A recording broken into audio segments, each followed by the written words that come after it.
দ্বাদশ জাতীয় সংসদ ভেঙে দিয়েছেন রাষ্ট্রপতি মোহাম্মদ শাহাবুদ্দিন।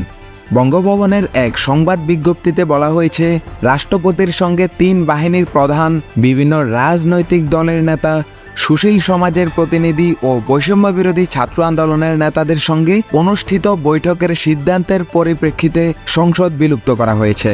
নির্বাহী আদেশে এই সংসদ বিলুপ্ত করা হলো। এর আগে বেলা 3টার মধ্যে সংসদ ভেঙে দেওয়ার আলটিমেটাম দেয় বৈষম্য বিরোধী ছাত্র আন্দোলন। ছাত্র জনতার আন্দোলনের মুখে গতকাল সোমবার প্রধানমন্ত্রীর পদ থেকে পদত্যাগের পর দেশ ছেড়ে ভারতে যান শেখ হাসিনা। শেখ হাসিনার পদত্যাগের মধ্য দিয়ে তার টানা 15.5 বছরের শাসনের অবসান হলো।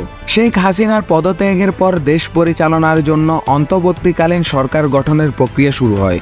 সদ্য বিদায়ী সরকারের ডাক, টেলিযোগাযোগ ও তথ্য প্রযুক্তি প্রতিমন্ত্রী জুনাইদ আহমেদ পলককে আটক করা হয়েছে। মঙ্গলবার দুপুরে হযরত শাহজালাল আন্তর্জাতিক বিমানবন্দরের ভিআইপি লাউঞ্জ থেকে তাকে আটক করা হয়। বিমানবন্দর সূত্র জানিয়েছে, ভারতের রাজধানী নয়াদিল্লি যাওয়ার উদ্দেশ্যে তিনি বিমানবন্দরে গিয়েছিলেন। জানা গেছে, নয়াদিল্লি যাওয়ার চেষ্টায় শাহজালাল আন্তর্জাতিক বিমানবন্দরের ভিআইপি লাউঞ্জে অপেক্ষায় ছিলেন পলক। তখন বিমানবন্দরের কর্মচারীরা তাকে ভিআইপি লাউঞ্জে আটকে রাখেন। কিছুক্ষণ পর বিমান বাহিনীর কর্মকর্তারা এসে তাকে আটক করেন। অপরদিকে বিদেশে পালিয়ে যাওয়ার সময়ে বিমানবন্দরে আটক হয়েছেন ক্ষমতাচ্যুত সদ্য সাবেক পররাষ্ট্রমন্ত্রী ডক্টর হাসান মাহমুদ।